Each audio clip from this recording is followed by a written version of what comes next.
Assalamualaikum warahmatullahi wabarakatuh. Waalaikumsalam warahmatullahi wabarakatuh.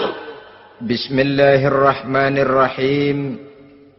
Alhamdulillahi rabbil alamin.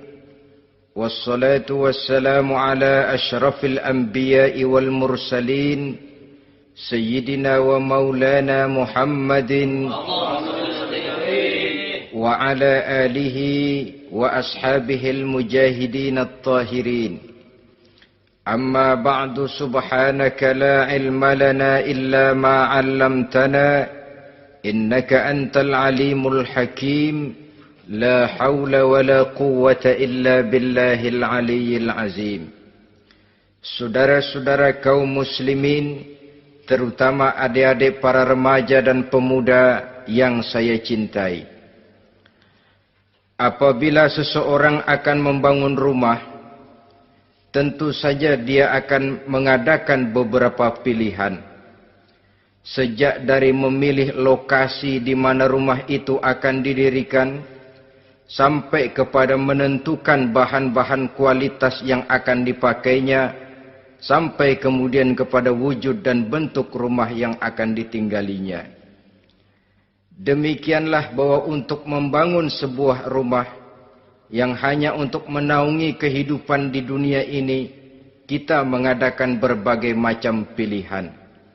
Apalagi kalau kita akan membangun sebuah rumah tangga yang kita harapkan tidak hanya akan menaungi kehidupan di dunia ini, tidak hanya untuk kepentingan kita saja, tetapi juga untuk kepentingan anak cucu kita di belakang hari, termasuk sampai kepada hari akhirat nanti.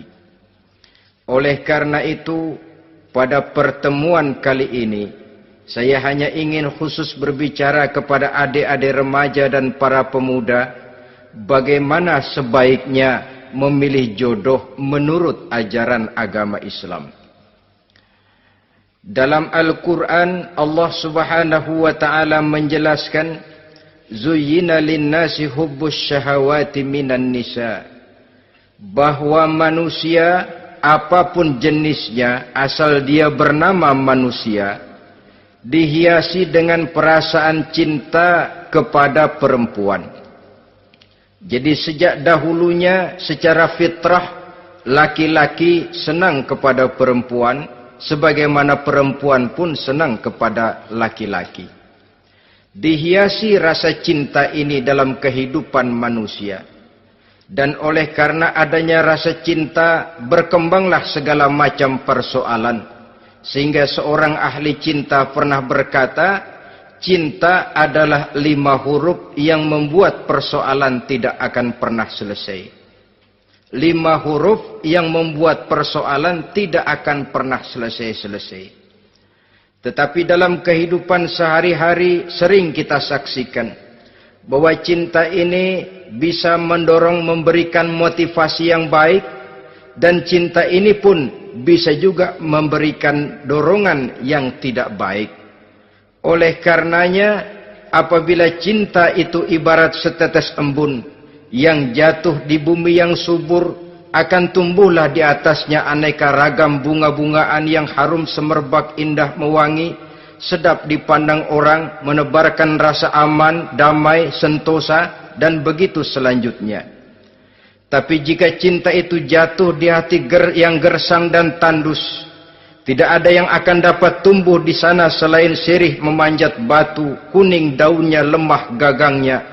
Maka cinta yang semacam itu tidak akan memberikan dorongan positif kepada seseorang di dalam kehidupannya.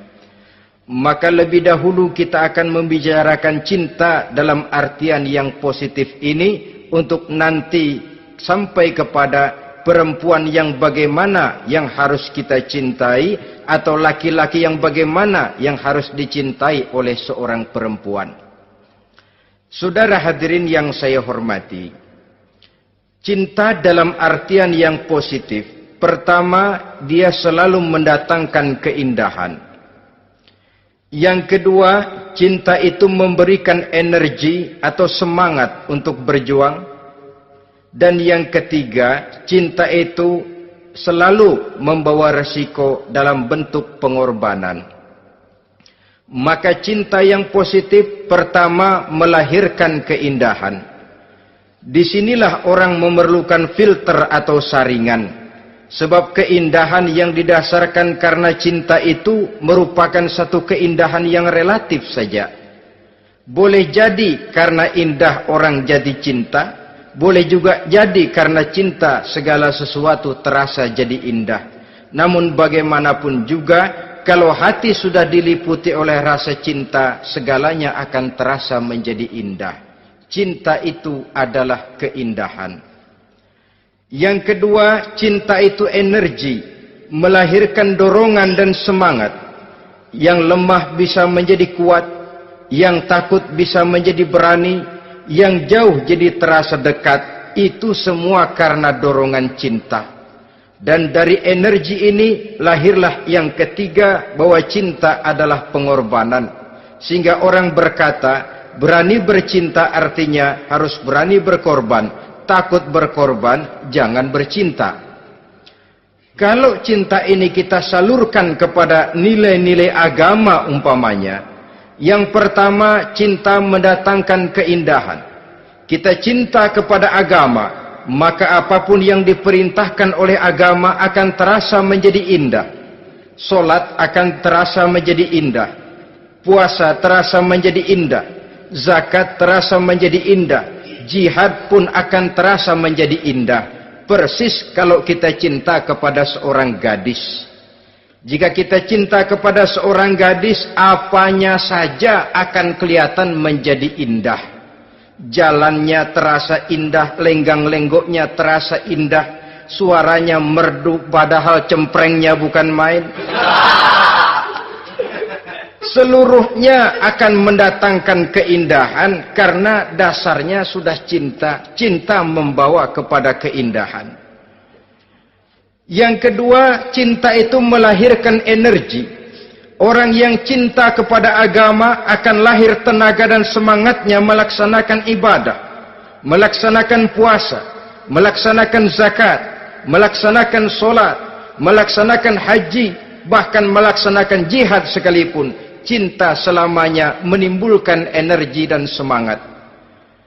Sama saja dengan kita apabila jatuh cinta kepada seorang gadis, walaupun rumahnya jauh, katanya, gunung pun akan kudaki, lautan pun kuseberangi. Untuk apa itu? Untuk menemui apa yang kita cintai. Cinta selamanya melahirkan energi. Capek tidak terasa, lelah tidak terasa, semuanya tertutup oleh keindahan yang bernama cinta. Lalu yang ketiga, cinta membawa pengorbanan. Apabila kita cinta kepada agama, maka pengorbanan terhadap apapun yang diminta oleh agama, baik itu pengorbanan waktu, tenaga, pikiran, harta, bahkan pengorbanan nyawa sekalipun, kita tidak akan berat melaksanakannya karena cinta kita kepada agama yang kita anut ini. Demikian juga cinta kita kepada seorang perempuan akan membuat kita rela berkorban. Apapun yang dia minta, jangankan kita tidak mampu, jangankan kita mampu, kita tidak mampu sekalipun, kita masih berusaha untuk mampu guna memenuhi tuntutan si buah hati belahan jantung. Kadang-kadang malam minggu si doi ngajak nonton.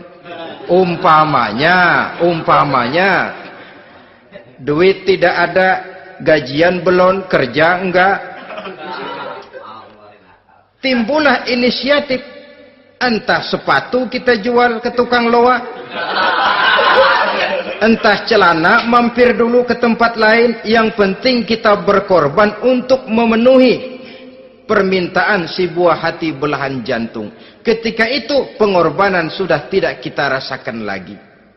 Bahkan pengorbanan yang paling pedih sekalipun, dalam gurau, dalam bercanda misalnya, dicubit kita oleh kekasih kita, pedih bukan main, terkelupas kulit, mengalir darah, bukan nangis, nyengir. malah kadang-kadang minta tambah dicubit lagi. Itulah romantikanya cinta, sanggup membuat orang berkorban, melahirkan energi dan semangat, menambah keindahan dalam kehidupan, sepanjang dia dalam artian yang positif. Kalau demikian masalahnya, di dunia yang penuh dengan perbenturan nilai sekarang ini, orang sering salah jalan bagaimana memilih jodoh untuk membangun rumah tangga yang bahagia. Jangan lupa bahwa membangun rumah tangga ini bukan hanya untuk 1-2 bulan, bukan hanya untuk 1-2 tahun, bahkan bukan cuma untuk kehidupan dunia, lebih daripada itu pun untuk menunjang kebahagiaan di akhirat. Oleh karenanya, memilih jodoh bukan satu hal yang mudah, bukan satu hal yang bisa dilaksanakan sambil lalu, tetapi memerlukan penelitian, memerlukan pengamatan yang mendalam. Apa petunjuk agama tentang itu? Dengan kata lain, bagaimana seharusnya seseorang memilih jodoh dalam kehidupannya? Ini tentu saja sumbangan moral buat adik-adik remaja dan para pemuda yang lagi kebingungan memilih jodoh, atau barangkali buat bapak-bapak yang kepengen nambah lagi.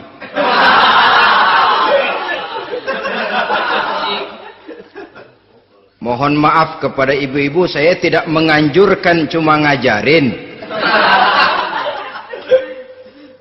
Yang pertama, menurut Nabi, nikahilah perempuan itu karena rupanya, karena hartanya, karena keturunannya, dan karena agamanya.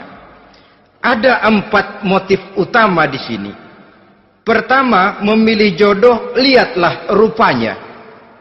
Lagian siapa yang kepengen dapat jodoh rupanya nggak karu-karuan? Cari rupa yang cantik, indah, dan menawan. Namun jangan lupa, saya katakan di zaman di mana sering terjadi benturan nilai seperti sekarang ini, orang sulit untuk mendapatkan keaslian. Di mana teknologi sudah sedemikian canggih, di mana ilmu kedokteran sudah sedemikian maju, maka berbagai macam rupa bisa dibentuk dengan apa yang dinamakan operasi plastik misalnya. Yang pesek bisa dibikin mancung, kuping yang kelebaran bisa dibikin sedang, pipi yang kembung sebelah bisa dibikin rata, janggut yang tidak menarik bisa dibikin bak lebah bergantung katanya. Oleh karena itu, kalau pilihan hanya tertuju kepada rupa yang cantik saja semata-mata, kita sudah melakukan satu kesalahan yang sangat besar. Sebab apa? Diperingatkan oleh Nabi melalui hadis Ibnu Majah, Bazar dan Baihaqi dari Ibnu Umar.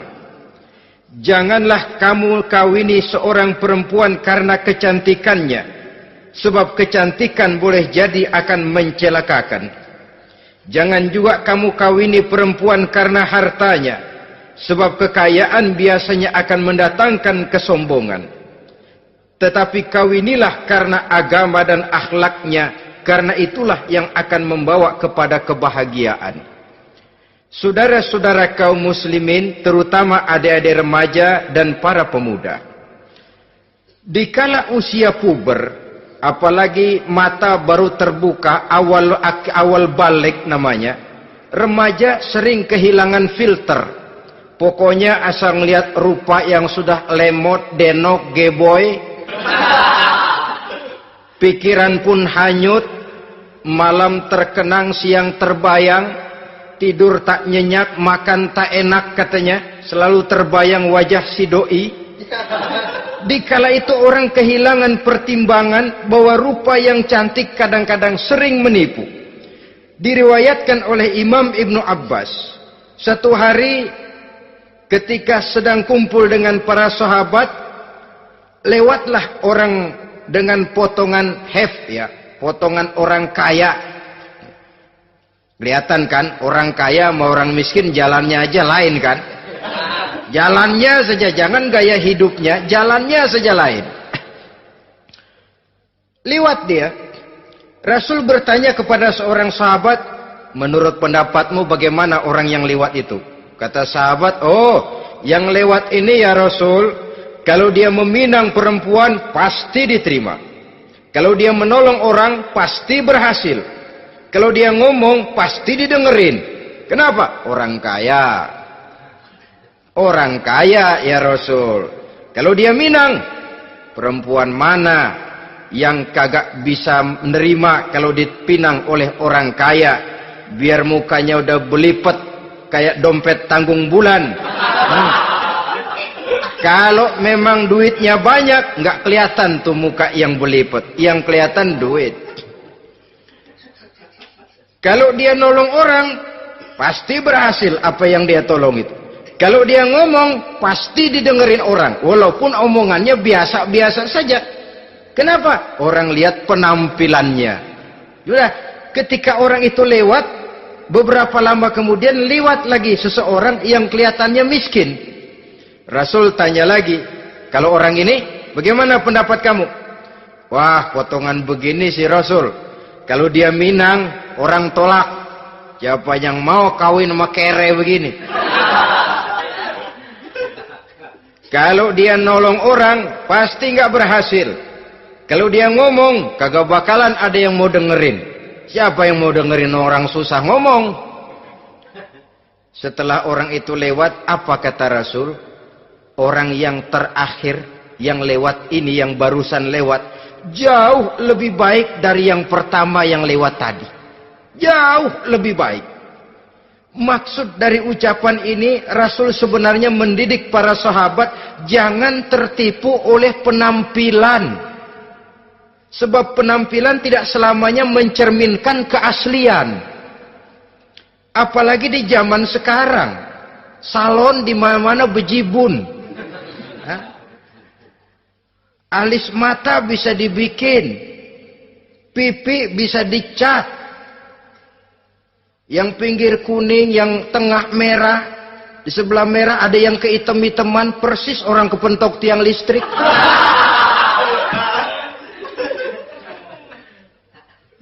Kecantikan yang artifisial, kecantikan yang bukan alami. Karena itu silakan saja cari yang cantik, tapi jangan terpaku sampai di situ. Sebab kecantikan di samping dia mudah berubah oleh pergeseran masa dan pertukaran waktu, ternyata penampilan tidak selamanya mencerminkan keaslian. Lain hari seorang sahabat pernah mengadu, "Ya Rasul, ada apa?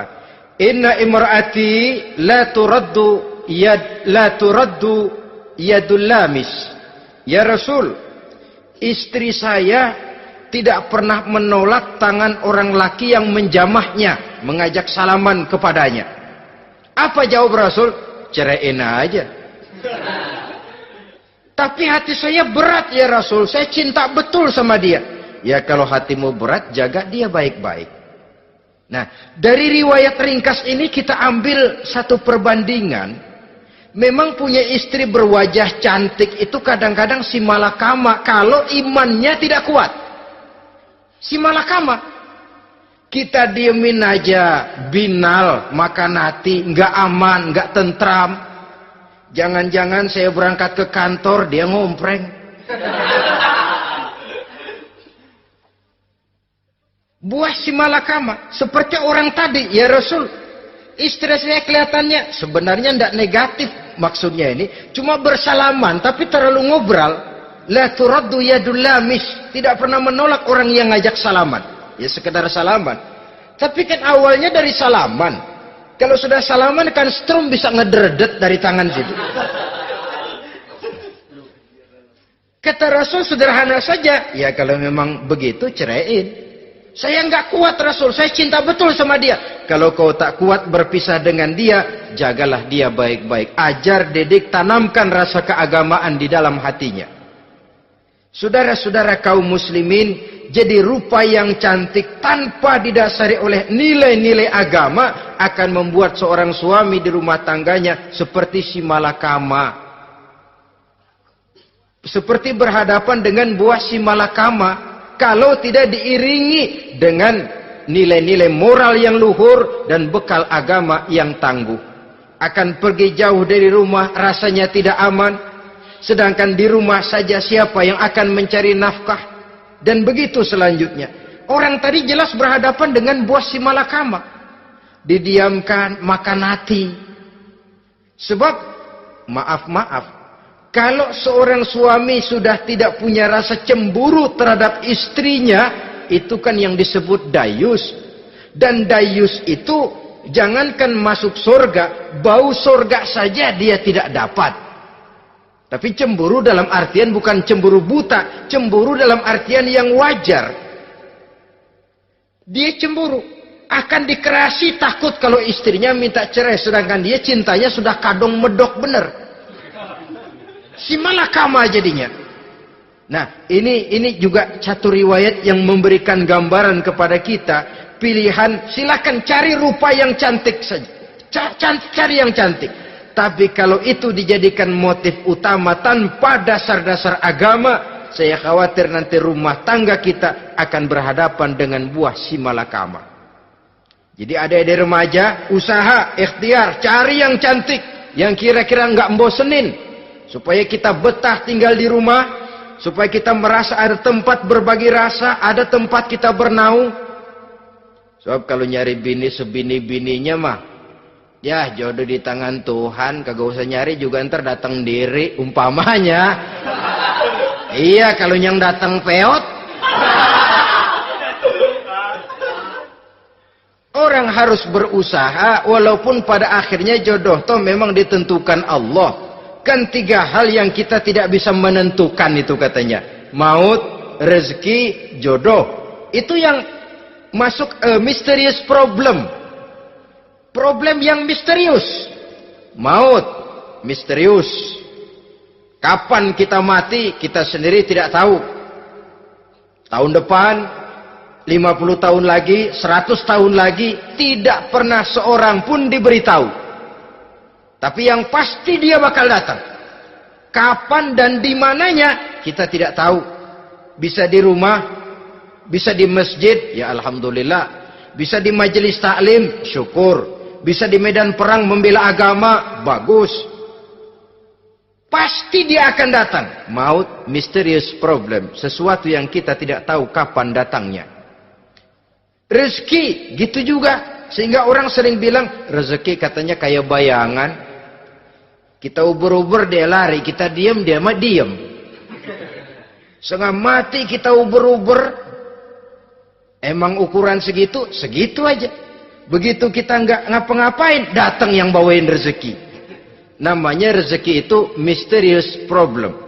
Kadang-kadang ngobek, sungsang, sumbul, udah segala tanah orang kita ukur-ukurin. Udah segala ngomong sudah nggak ada yang loh, tuh sudah buta.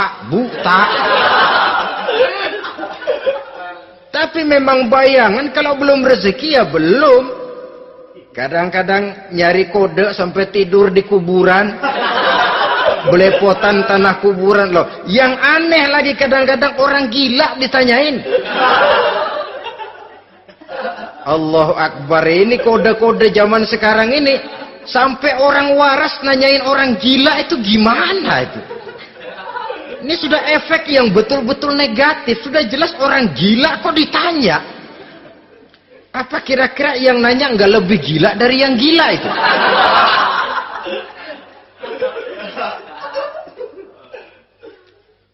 Saudara-saudara kaum muslimin, terutama adik-adik remaja dan para pemuda, jadi silakan saja cari rupa yang cantik, karena dia akan jadi tautan hati, buah hati belahan jantung, tempat kita berbagi rasa, tempat kita pulang dan tinggal di rumah tangga kita.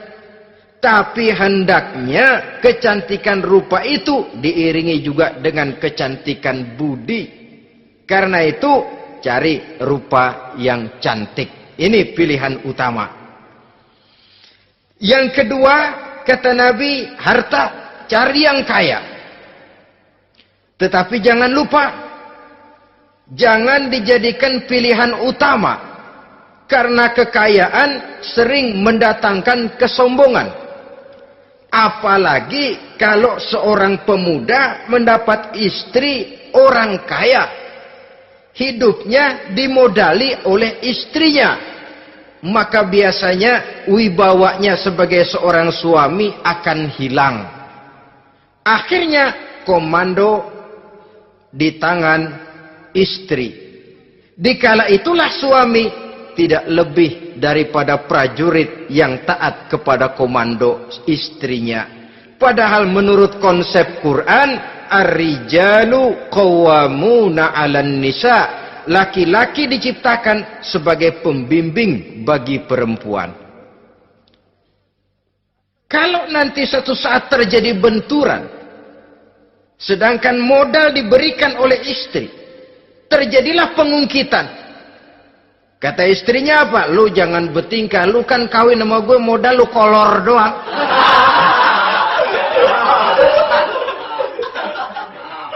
Kalau sekarang bertingkah silakan keluar rumah. Bawa seperti engkau datang dulu, jangan bawa apa-apa. Pergilah seperti engkau datang dulu kemari. Hilanglah wibawa seorang suami. Suami kalau udah digentak sama istri begitu, ngelempuruk kayak ayam sampar. Di mana lagi letak wibawanya? Harta sering mendatangkan kesombongan. Oleh karena itu, walaupun diperintahkan cari yang keturunan orang kaya, tapi maksudnya jangan dompleng. Sebab kepribadian seorang suami akan ditentukan oleh sifatnya sendiri. Keberadaannya ditentukan oleh karya dan perbuatannya sendiri. Itulah yang akan menampilkan kepribadian dia dalam kehidupan di masyarakat ini. Saudara-saudara kaum muslimin, terutama adik-adik remaja dan para pemuda, kan kadang-kadang di zaman sekarang kan kelas-kelas gigolo, playboy ya, nyari tante-tante kesepian, mejeng-mejeng di pinggir-pinggir jalan dengan harapan apa? Ya barterlah, tukar tambah, nah, supaya dapat rokok, dibelikan pakaian, motor dan sebagainya. Tapi yang jelas hilang harga diri sebagai laki-laki, dan itu yang paling mahal. Kalau seorang laki-laki sudah kehilangan harga diri, apalagi yang bisa dibanggakan dalam kehidupan ini? Apa artinya naik mobil kalau kepala tertunduk ke bawah? Apa artinya jalan di tengah masyarakat kalau kita tidak bisa menengadah dengan satu kebanggaan? Hilangnya harga diri merupakan kehancuran awal dari sebuah pribadi yang untuk jangka panjang kita tidak akan bisa lagi berbuat banyak. Tanpa harta orang memang sulit untuk bahagia, tapi harta semata-mata bukan merupakan jaminan bahwa orang lantas akan bahagia. Saya barangkali harus berkata, banyak orang miskin yang kaya, tapi tidak sedikit orang kaya yang miskin. Saya ulangi ini, banyak orang miskin yang kaya, tetapi tidak sedikit orang kaya yang miskin.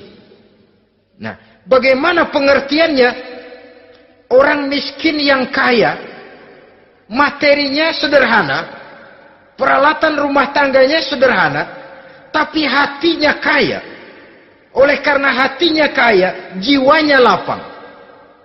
Sebaliknya, orang kaya yang miskin, di tengah kelimpahan materi yang berlimpah, segalanya serba ada, hatinya yang miskin. Kelimpahan materi tidak akan sanggup mengobati kemiskinan hatinya. Sehingga di tengah kehidupan yang serba ada, dia masih merasa kurang, maka dia tidak pernah cukup. Di tengah kemilauan dan gemerlapan serta glamornya rumah mewah, dia merasa hidup di tengah gurun pasir yang gersang dan tandus. Karena itu, biarlah miskin harta tapi kaya budi, daripada kaya harta tapi miskin budi. Lebih utama lagi, kaya harta, kaya budi. Itu idealnya. Dasar pilihan ketiga, sesudah rupa dan harta, menurut Nabi, keluarga. Faktor keturunan sangat menentukan.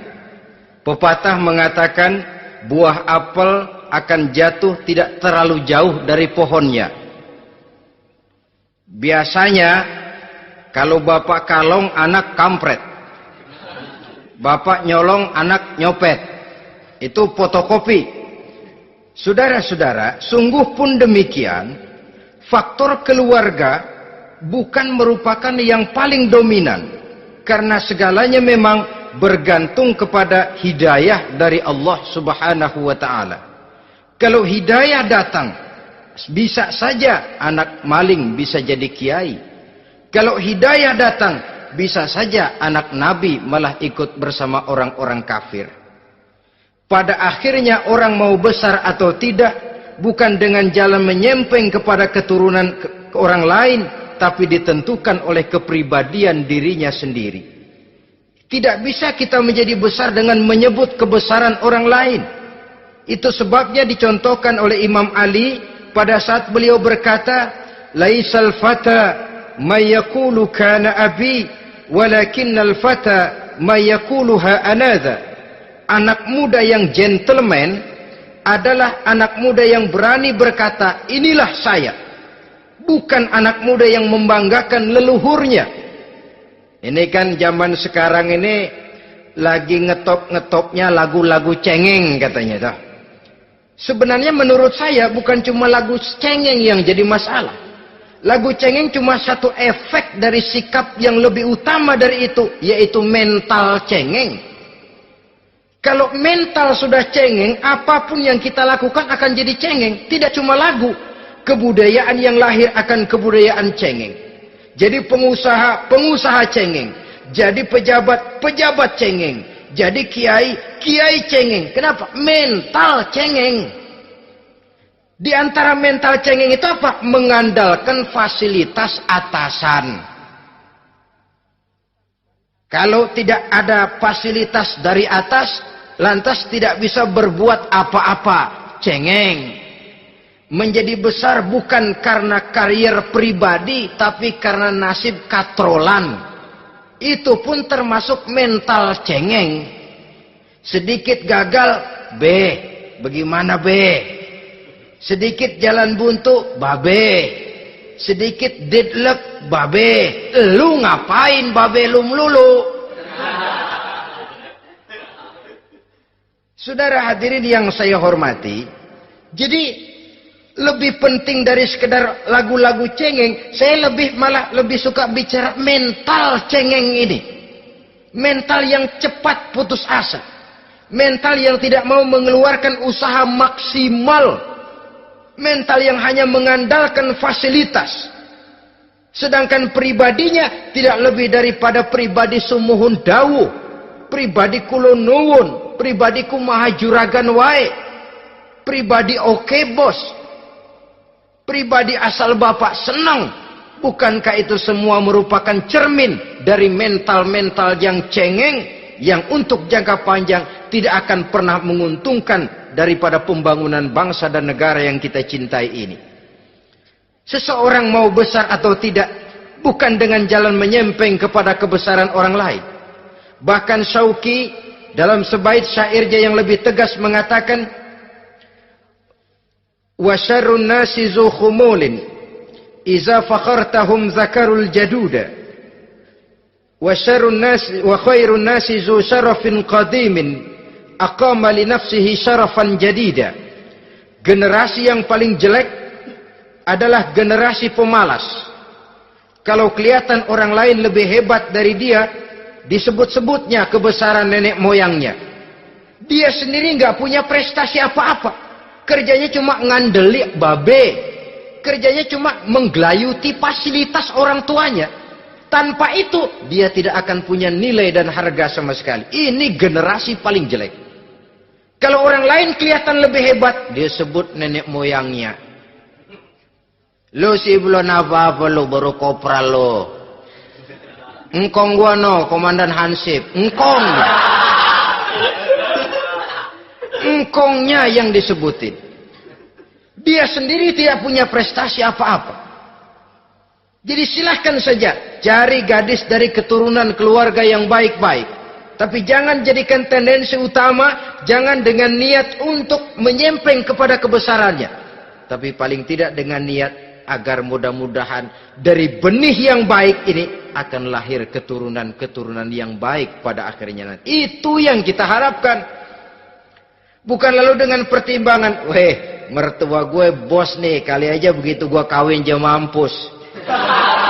Ini semua warisan kan jatuh kemari semua. Kalau itu niatnya sudah jelas salah. Kita mencari perempuan dengan keturunan-keturunan yang baik dengan berharap agar anak-anak kita nanti yang akan merupakan benih cucunya akan melahirkan kebaikan-kebaikan seperti leluhurnya dulu. Saudara, pilihan yang keempat kata Nabi, agama. Ini yang paling inti. Kenapa? Agama itu motivasinya moral. Di sini segalanya ditentukan. Rupa yang baik, harta yang banyak, keluarga yang luhur. Kalau sudah dilandasi oleh agama yang rapuh, bahkan tidak beragama sama sekali, ketiga hal di atas tadi hanya akan mendatangkan malapetaka.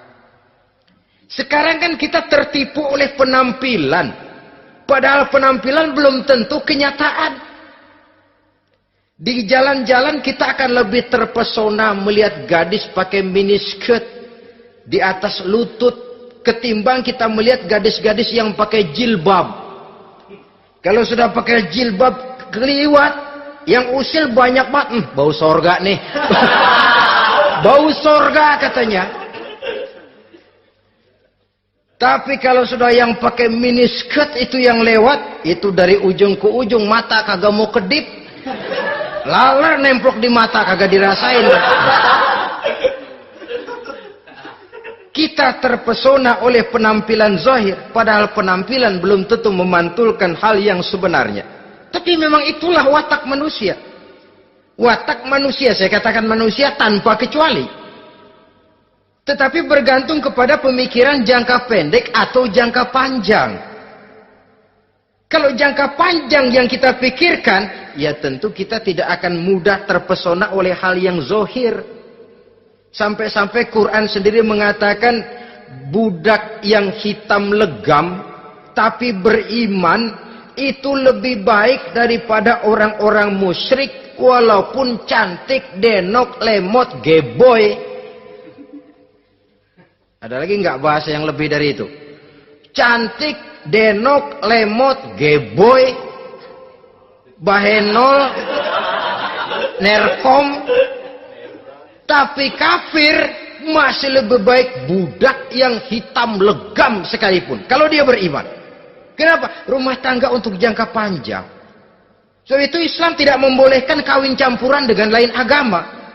Walaupun ada ayat yang mengatakan boleh kawin dengan ahlul kitab. Tapi sebagian mufassir menjelaskan bolehnya kawin dengan ahlul kitab itu dalam kondisi darurat. Dalam kondisi normal tidak bisa. Kenapa? Kalau sudah berlainan agama, akan terjadi kerancuan rumah tangga untuk jangka panjang. Bagaimana membina dalam keharmonisan di rumah tangga? Bagaimana nasib anak-anak nanti? Kadang-kadang ada keluarga, kami sih keluarga modern. Anak-anak kami berikan kebebasan untuk milih agama apa saja. Bapaknya Islam, istrinya Kristen, anaknya ada yang Hindu, Buddha. Bagus nih, keluarga pecel namanya. Bagaimana keluarga modern bisa seperti itu? Padahal seorang suami bertanggung jawab di hadapan Allah. Dia akan ditanya tentang istrinya. Dia akan dimintakan pertanggungan jawab tentang anak-anaknya. Kalau istri kita berlainan agama, mungkin terjadi pengkaplingan. Pokoknya kalau anak perempuan ikut ibu, anak laki ikut bapak. Administrasi dunia bisa begitu, tapi akhirat pertanggungan jawab di hadapan Allah. Bisakah kita? Sorry aja Tuhan emang janjinya begini. Saudara hadirin yang saya hormati, oleh karena itu budak legam hitam kalau beriman masih lebih baik daripada orang-orang yang tidak beriman walaupun cantik dan mempesona. Kenapa? Ini faktor agama. Ya buat 1-2 bulan bisa terwujud rumah tangga yang tentram. 2-3 tahun mungkin masih bisa bertahan. Tapi sampai kapan? Sampai kapan itu akan terwujud? Pada akhirnya akan muncullah dilema yang akan sulit buat diatasi. Oleh karenanya motif agama dijadikan stres oleh Nabi, fasfar bizatiddin taribat yadak. Pilih agama sebagai titik sentral, sebagai pilihan utama.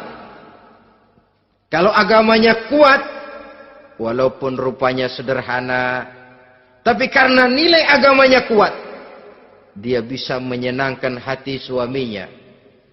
Dia bersolek untuk kepentingan suaminya. Dia taat kepada suaminya. Harta, dia anak orang kaya untuk membantu perjuangan suaminya. Tapi kalau tidak ada modal agama, rupa yang cantik bisa menyengsarakan suami. Apalagi kalau suami kere. Istrinya sudah cantik, kaya ataupun tidak kaya kadang-kadang. Udah, suaminya suruh ngempuk di rumah bininya yang kerja. Ya kalau kerja mendingan kalau dikerjain itu.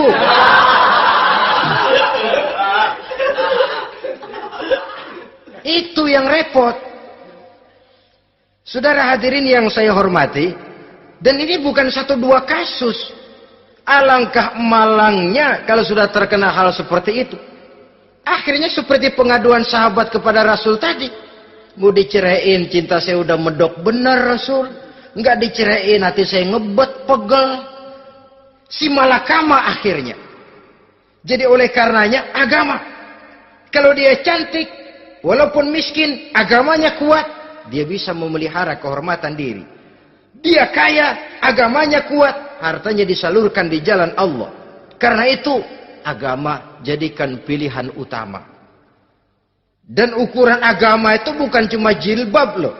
Ya kadang-kadang ada juga yang jilbabnya nggak pernah lepas, tapi kadang-kadang akhlaknya lebih binal dari yang keribo. Ada, cuma sekedar kamuflase saja, itu pun penampilan, sekedar penampilan saja. Cuma dari segi aurat ya memang lebih baik dan lebih utama, dan saya kira lebih mengundang penasaran toh.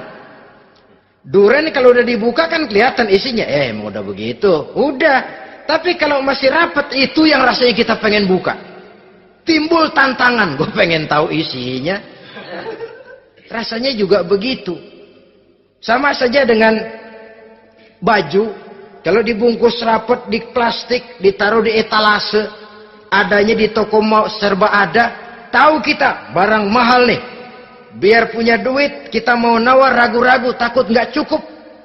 Tapi kalau barang sudah dibuka di jalanan, diobral di pinggir jalan, murahan, 1.003 masih dicampur odol.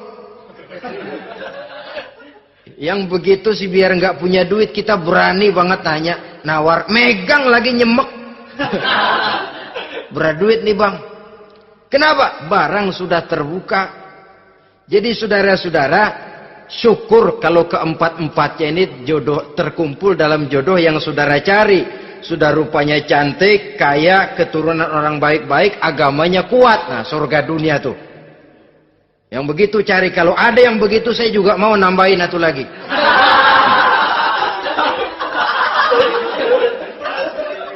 Tapi yang kumpul keempat-empatnya ini terus terang saja langka. Makhluk langka ini. Kadang-kadang cantik, kaya, keluarganya hebat, agamanya nol, akhlaknya kayak setan. Tapi yang paling celaka kalau empat-empatnya kagak ada. Rupanya jelek, melarat, bapaknya biang maling, kagak beragama lagi. Apanya yang mau dipilih? Mampus saja mendingan. Sudah nggak ada pilihan sama sekali tuh.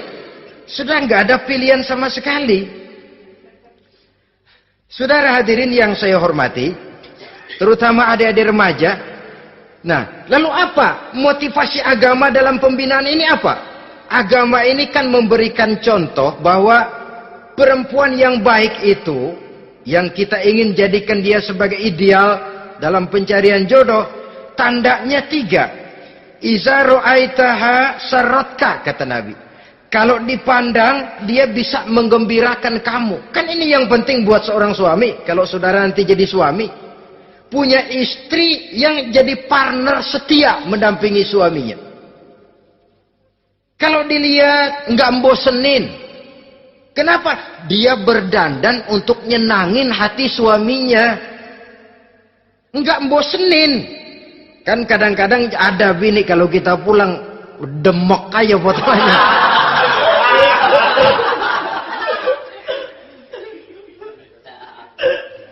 Ini yang bikin suami enggak betah di rumah ini kan yang begini. Adapun perempuan yang beragama, apabila dipandang oleh suaminya, dia pandai menyenangkan hati suaminya. Andai kata suaminya dalam kesulitan, dia tidak menambah beban kesulitan. Paling tidak dia bisa memberikan satu bantuan moral. Bantuan moral untuk mengurangi beban kesulitan daripada suaminya. Suami pulang dagang rugi, kata istrinya, romantika bang. Sekali-sekali lah, masa selamanya dagang mau untung. Besok siapa tahu untung lebih besar. Kan meringankan tuh. Kadang-kadang enggak, suami pulang dagang dari pasar panas, rugi. Sampai rumah bini pidato. Pletar-pletor. Lu dagang rugi, emang lu laki goblok.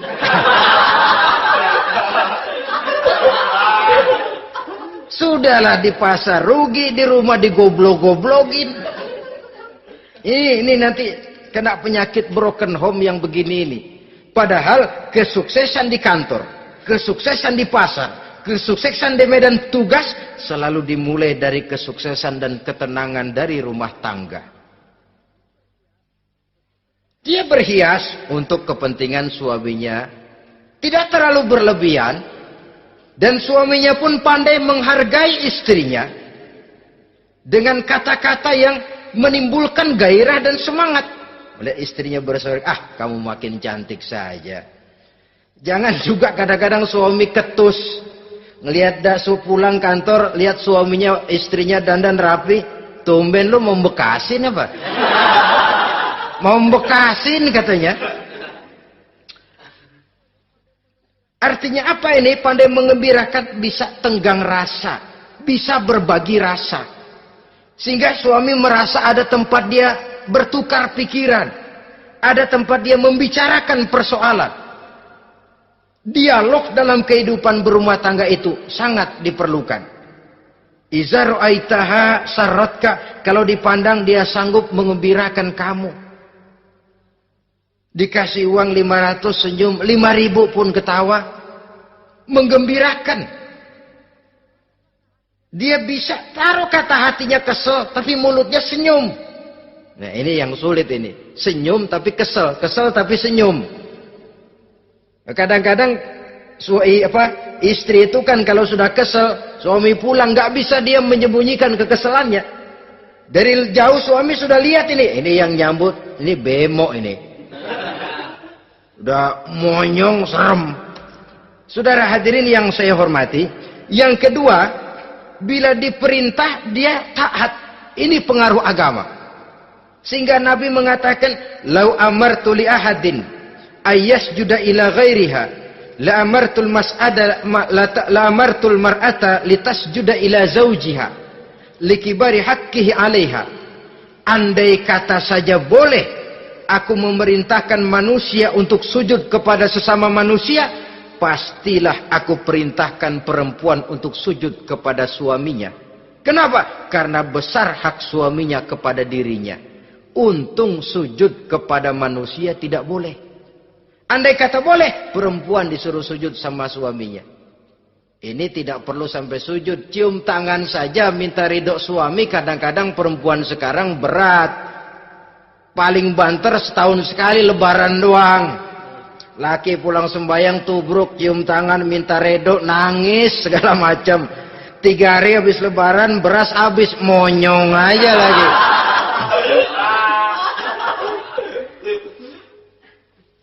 Saudara hadirin yang saya hormati, yang ketiga, akibat pengaruh agama, dia sanggup memelihara kehormatan diri dan sanggup menjaga harta suaminya. Memelihara kehormatan diri baik pada saat suaminya di rumah atau pada saat suaminya tidak ada di rumah. Satu riwayat, seorang sahabat akan pergi perang jihad di fi sabilillah.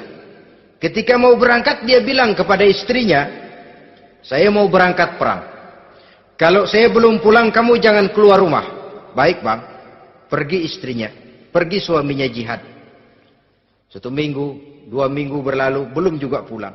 1 hari datang utusan dari rumah orang tua si istri ini. Assalamualaikum bu. Waalaikumsalam. Ada apa? Ada berita kurang enak bu. Orang tua ibu sakit parah. Mohon tolong ditengokin. Apa kata si istri? Maaf saja, suami saya belum pulang dari medan perang. Saya belum dapat izin keluar rumah kalau dia belum pulang. Tolong sampaikan maaf saya kepada orang tuanya. Pulanglah utusan tadi. Besok balik lagi. Bu, ada apa? Udah Senin Kemis. Napasnya sudah sampai tenggorokan. Tolong tengokin buat terakhir kalinya bu. Suami saya belum pulang. Dia pesan kalau dia belum pulang saya jangan keluar rumah. Saya nggak bisa tengokin orang tua saya. Salam maaf saja. Pulang utusan itu. Besok balik lagi. Bagaimana? Sudah meninggal bu. Mau dikubur. Tengokinlah buat terakhir kalinya. Suami saya belum pulang. Saya belum berani keluar rumah kalau suami saya belum pulang. Itu janji saya sama suami saya. Pulanglah utusan ini ngadu kepada Rasulullah sallallahu alaihi wasallam. Ya Rasul, ini perempuan kelewatan benar. Dari orang tuanya sakit sampai sekarat, sampai mati, sampai dikuburin dia nggak nengokin. Memangnya kenapa? Suaminya katanya pergi jihad. Dan suaminya tidak mengizinkan dia keluar rumah. Kalau si suami belum pulang. Apa jawab Rasul? Marahkah beliau? Tidak, beliau senyum. Apa katanya? Dosa orang tua yang meninggal ini telah diampuni oleh Allah karena dia punya anak perempuan yang begitu taat kepada suaminya. Allahu Akbar. Dosa orang tua yang sudah meninggal itu diampuni oleh Allah karena dia punya anak perempuan yang begitu taat kepada suaminya. Ketaatannya kepada suaminya menyebabkan dosa orang tuanya diampuni oleh Allah Subhanahu wa taala. Suami pergi jihad, orang tua sakit keras, tidak berani dia keluar rumah. Itu tandanya bisa menjaga kehormatan diri. Kalaupun satu saat suaminya manggil, bu, tolong ambilin uang di dompet. Dompetnya dibawa, bang, ambil saja sendirilah, nanti salah ambil lagi saya. Kadang-kadang enggak, suaminya pergi mandi, dompet berantakan. Saudara hadirin yang saya hormati, ini motivasi agama. Jadi kecantikan zahir yang diimbangi dengan kecantikan batin oleh karena pengaruh agama tadi. Kalau sudah kemari, orang tidak perlu mikir-mikir operasi plastik, bikin yang pesek jadi mancung supaya orang tertarik. Bikin belakang yang kurus jadi menarik. Tidak. Orang tidak perlu lagi pakai susuk-susukan. Dipasang di bibir supaya kalau senyum orang gempor. Supaya kalau ngomong orang percaya. Dipakai di kuping supaya macam-macam. Tidak perlu lagi. Pakai jompa-jampe, pelet-peletan. Supaya kalau diludahin orang ngikut. Nggak perlu lagi. Kenapa? Cinta itu nature. Sesuatu yang alamiah, yang tidak bisa dipaksakan. Dia kudrati, karunia dari Allah. Tidak bisa cinta dipaksakan. Kalaupun bisa, dengan ilmu pelet, oh saudara bisa membuat orang jatuh cinta, ya 2-3 hari, 4-50 hari. Kesananya, apa yang akan terjadi? Kelanggengan tidak akan pernah terwujudkan. Kenapa? Keterpaksaan yang akan timbul. Dalam kondisi semacam itu, rumah tangga tidak akan mengalami ketenangan dan ketentraman. Jadi biarkan cinta berjalan secara alamiah, karena dia memang alamiah. Saudara-saudara, nah sekarang kalau sudah ketemu nih, yang 4 tadi, rupa cantik, keturunan boleh, kaya lumayan, agama kuat. Apa yang harus kita cari? Apa yang harus kita lakukan? Apa pakai pepatah anak sekarang? Aku lihat, aku pikat, aku dapat, aku sikat, aku minggat. Bangsat.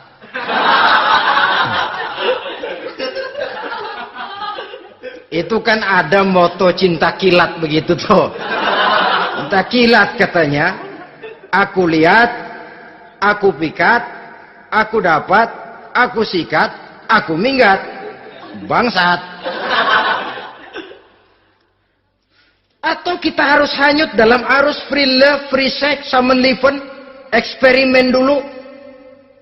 Tidak. Islam menganjurkan kalau memang seret, nah ini rasanya ini nih, mantap gue nih. Apa yang diajarkan oleh Islam selanjutnya? Meminang, saudara-saudara. Meminang adalah langkah awal untuk mengikat tali pernikahan. Diizinkan meminang. Dan di dalam meminang pun diizinkan untuk melihat. Cuma kalau boleh, ya syaratnya itu, waktu melihat itu jangan sampai ketahuan si perempuan yang akan kita pinang itu. Untuk apa kita meminang? Pertama, untuk yakin. Yakin bahwa perempuan yang kita inginkan ini sudah kumpul syaratnya itu, tidak ada cacatnya. Yang kedua, untuk memperkuat tekad hidup berumah tangga. Diperlukan meminang. Adapun adat itu berbeda, tapi bahwa konsep meminang itu dalam Islam ada, itu jelas. Ya kalau mesti bawa pisang raja, pakai roti buaya, pakai martabak segede ban mobil truk segala macam, itu adat saja, ya. Tapi yang real meminang itu ada dalam Islam. Nah, bagaimana adab meminang? Setelah kita tahu anak ini cantiknya ya, keturunan baik, ya kekayaannya lumayan, agamanya kuat, pinanglah dia. Caranya boleh lihat langsung. Lihat langsung kalau bisa tanpa setahu si perempuan. Dan batas yang boleh dilihat itu muka dan tangan. Itu saja. Jadi jangan gerusak. Minta permisi Pak, saya mau ngelihat anak bapak seutuhnya. Soalnya buat saya ini nanti. Apanya aja dibedolin, jangan. Kira-kira yang boleh itu muka sama tangan. Andai kata kita risih, sebab nanti kalau nggak jadi akan jadi timbul rasa malu dan si perempuan juga kasihan. Boleh mengutus perempuan yang kita percaya. Coba kau ke sana, lihat kondisinya yang sebenarnya bagaimana. Kalau ngelihat dari jauh sih utuh, siapa tahu nanti tangannya kurang sebelah. Coba lihat sana. Saudara-saudara, kemudian boleh juga ditanyakan kepada orang tuanya. Dan dalam hal ini orang tua si gadis tidak boleh menyembunyikan aib atau cacat yang dimiliki oleh anaknya. Dia harus menceritakan apa adanya. Sampai pun kekurangan anaknya yang paling kecil sekalipun. Sebab apa? Jangan sampai istilah pepatah beli kucing dalam karung. Kedengeran suaranya doang meong-meong, begitu dibuka tuh kucing gempor sebelah kakinya nggak ada. Kan tentu kita tidak kepengen kecewa di belakang hari. Itulah perlunya meminang sebagai jembatan untuk menuju kepada pernikahan. Nah, dengan demikian kalau sudah usaha meminang ini dilaksanakan, jangan merasa sudah setengah resmi. Ini yang kadang-kadang jadi penyakit. Malah sesudah meminang harus masing-masing lebih menjaga diri, menjaga kehormatan, menjaga pergaulan. Kenapa? Agar saat memasuki jenjang pernikahan nanti merupakan jenjang yang sangat ditunggu-tunggu. Ada rasa keinginan tahu. Kalau tidak, ya udah biasa, nggak giroh lagi ngadepin perkawinan. Kenapa? Kemarin-kemarin gue udah cobain. Hilang gairah lagi. Sebab itu kalau sudah meminang, jangan merasa sudah setengah halal. Ah, udah minang ini ah.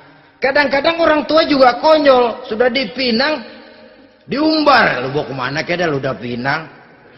Padahal meminang itu cuma langkah awal. Sedangkan selanjutnya harus lebih berusaha menjaga kehormatan diri. Sampai pada saat nanti pelaksanaan pernikahan.